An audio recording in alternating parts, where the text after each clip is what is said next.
बैठे थे भाई केपी सिंह जी इस संस्था के कर्णधार इम्तियाज गाजी जी और जो चले गए यश मालवीय जी, हिमांशु जी, सबका अभिनंदन। यहाँ सभागार में बैठे हुए सभी पुरस्कार प्राप्त करने वालों और न प्राप्त करने वालों सबको बधाई भी और सबका अभिनंदन भी। ये कार्यक्रम और भी दिव्य रूप में होने वाला था, जबकि जावेद अख्तर साहब आने वाले थे, लेकिन उनकी तबीयत खराब हो जाने की वजह से कार्यक्रम को आगे बढ़ाना पड़ा। फिर भी आज जो कार्यक्रम हुआ इसकी भव्यता आप सबने देखी। सभी पुरस्कार प्राप्त करने वालों, सम्मान प्राप्त करने वालों को हृदय तल से मैं बधाई देता हूं। और इतने लोग यहाँ उपस्थित हैं, इस समय अब ज़्यादा बढ़ गया है, फिर भी सब लोग आ गए हैं, उन सबको भी बहुत बहुत बधाई, धन्यवाद।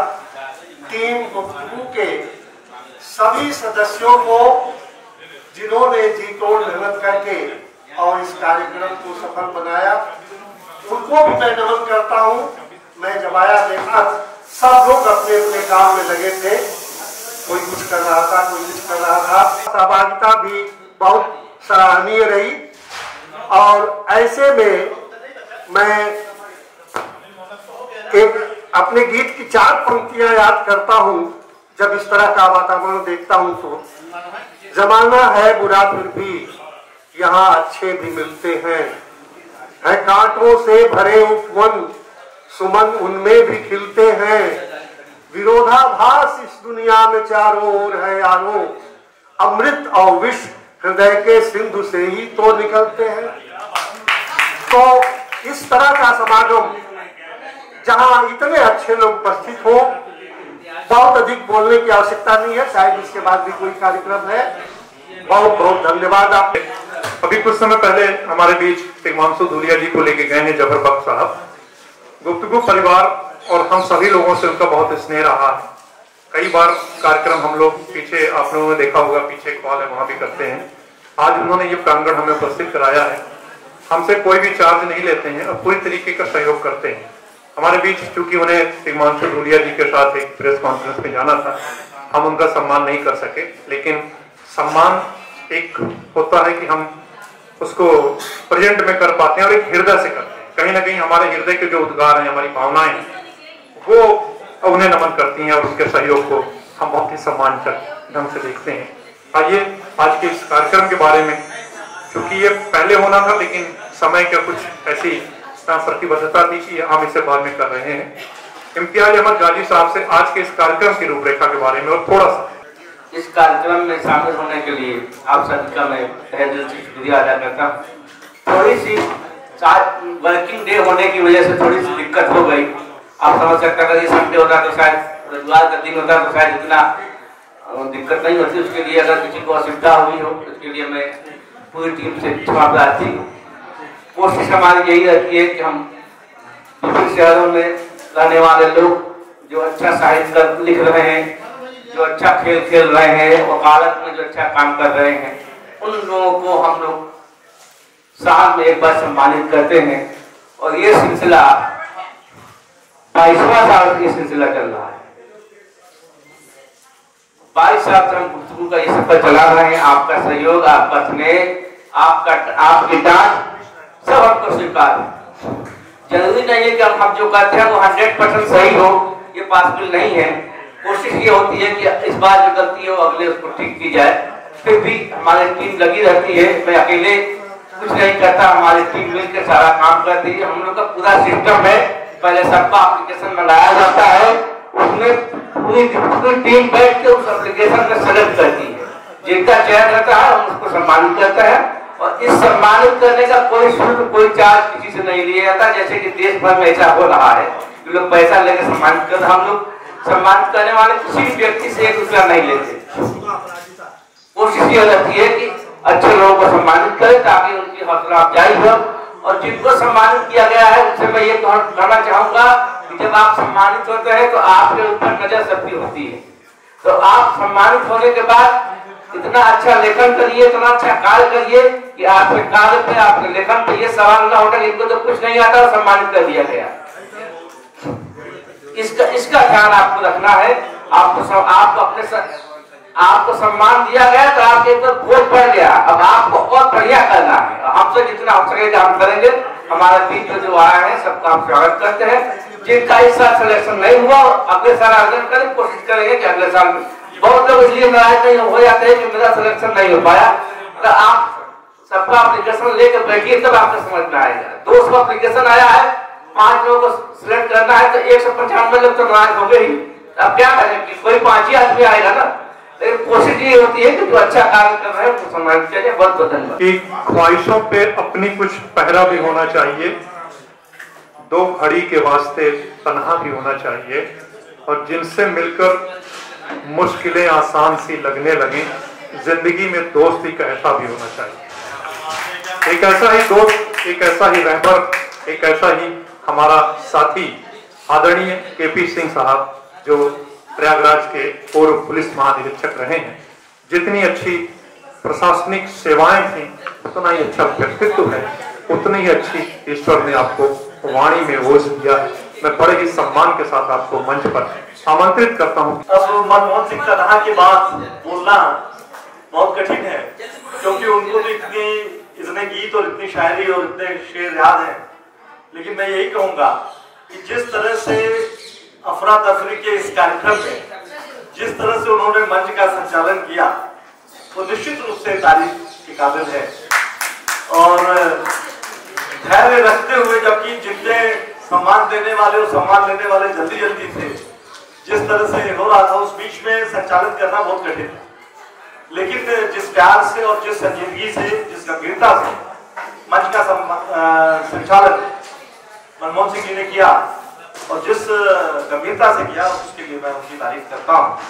मंच पर सारे मुख्य अतिथि जा चुके हैं, लेकिन डॉक्टर वीरेंद्र तिवारी जी है, ये हम लोग का सौभाग्य। आपसे मैं लगभग जब मैं शुरू में आया 91 में और उसके बाद से लगातार कहीं न कहीं मिलता रहा, तो ये मेरा सौभाग्य कि मैं उनके साथ बैठ करके इतनी देर मैंने मंच साझा किया।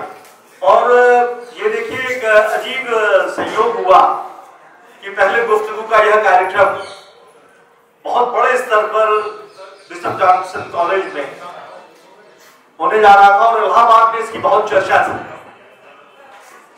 कि जावेद अख्तर साहब आ रहे हैं। और मुझसे लगातार बहुत सारे लोगों ने कहा कि मुझे भी जगह मिल जाएगा, मुझे भी पास मिल जाएगा, कैसे जाना होगा। जावेद अख्तर का इतना बड़ा नाम था।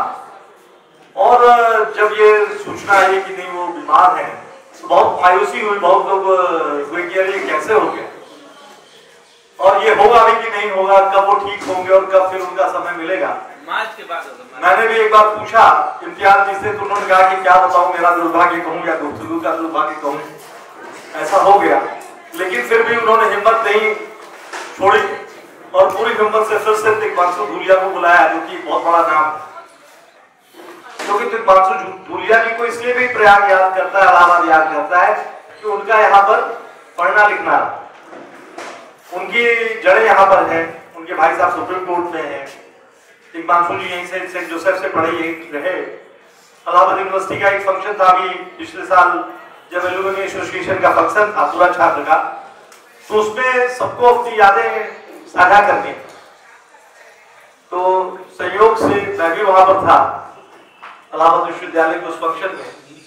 तो तिग्मांशु धूलिया 2 मिनट के लिए आए और उन्होंने इलाहाबाद विश्वविद्यालय का अपना जो संस्मरण शेयर किया, तो लगा कि वह यहाँ से जो उनके संस्मरण है वो शायद दिल्ली और बॉम्बे से ज्यादा अच्छे रहे।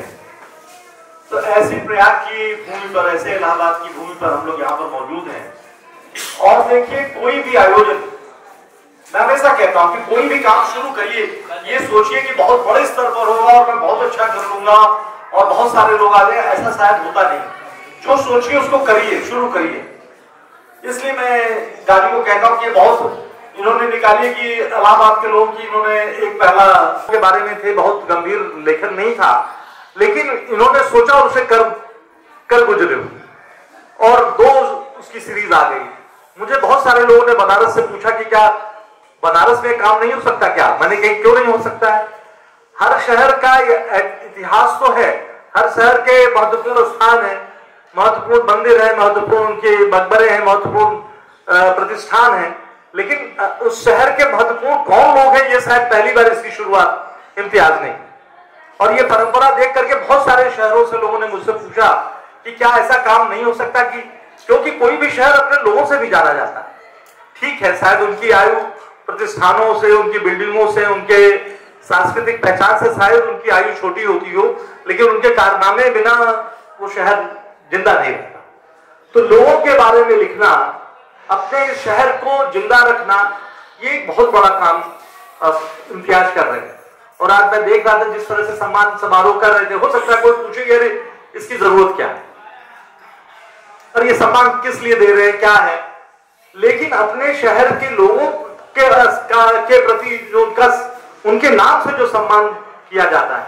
मैं उमेश राज शर्मा जी के पुत्र को देख रहा हूं। मैं जब आया शुरू में तो आपके पिता बहुत अच्छे वकील थे, तो हम लोग जब कोई हाई कोर्ट में कोई मामला फंसता था तो आप यहाँ जाते थे, अपने एडवोकेट जनरल साहब जिनकी मृत्यु हो गई, या तो उनके कागजी साहब के जाते थे या फिर वहां पे एक रजिस्ट्रार प्रोटोकॉल थे गिरीश वर्मा जी।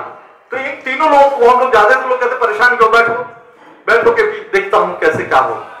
तो ये जो संस्मरण है, ऐसे अपनी विभूतियों को, अपने ऐसे महापुरुषों को याद करना और उनकी यादों को अपने समाज में आगे ले जाने का काम जो इम्तियाज कर रहे हैं, वो बहुत बड़ी बात, बहुत गंभीर प्रयास नहीं, लेकिन जो प्रयास वो कर रहे हैं, जिस तरह से कर रहे हैं, वो एक निश्चित रूप से आने वाला एक इतिहास होगा।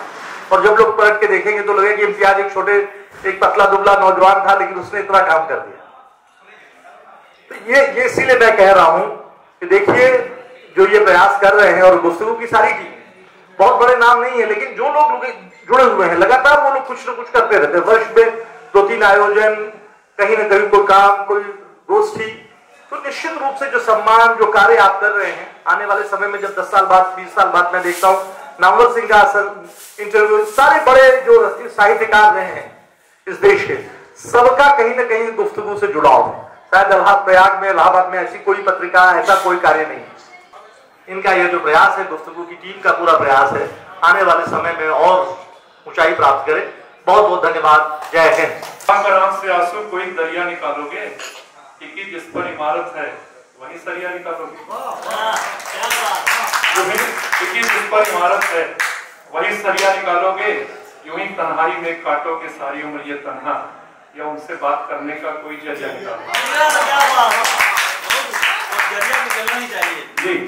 और आप सभी सम्मानजनक अतिथियों के लिए आपके मुख से एक बात निकली है बड़े सम्मान के साथ कि आज का ये जो भी कार्यक्रम हुआ गुफ्तगू की तरफ से, एक अपना तफरी का माहौल था, एक अव्यवस्था का माहौल था, लेकिन आपने जिस तरीके से उसको संजो दिया, संवार दिया कि उस अपना तफरी और संयोजन में भी जिस धैर्य और जितनी खूबसूरती के साथ उसको संचालित करने का कार्य किया गया, वो सराहना योग्य है, सराहनीय है।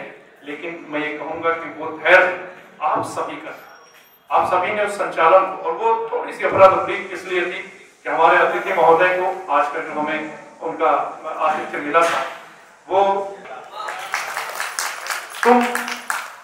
रचनाकार जो नजर के रास्ते से उतरता है और दिल में समा जाता है, हृदय में समा जाता है, ऐसे रचनाकारों को नमन करते हुए मैं गुफ्तगू परिवार, गुफ्तगू संस्था की तरफ से आज के इस कार्यक्रम की हार्दिक बधाई, धन्यवाद देते हुए एक निवेदन करना चाहता हूँ आप सभी के चरणों में कि आज के इस कार्यक्रम के बाद जो एक काव्य गोष्ठी रखी गई थी, उस काव्य गोष्ठी को अगर हम आरंभ करते हैं तो लगभग 35 से 40 लोग हमारे बीच हैं। समय जो लगेगा, हम किसी को भी ये नहीं कर सकते कि हम कुछ लोगों को चुनेंगे, या तो हम सभी को लेंगे या किसी को नहीं।